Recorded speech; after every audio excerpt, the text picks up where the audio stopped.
இயல்பானது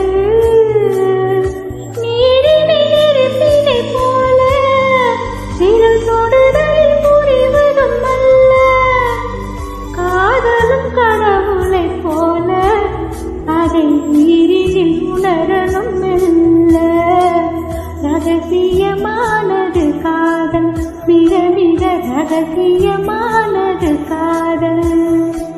முகவரி சொல்லாமல்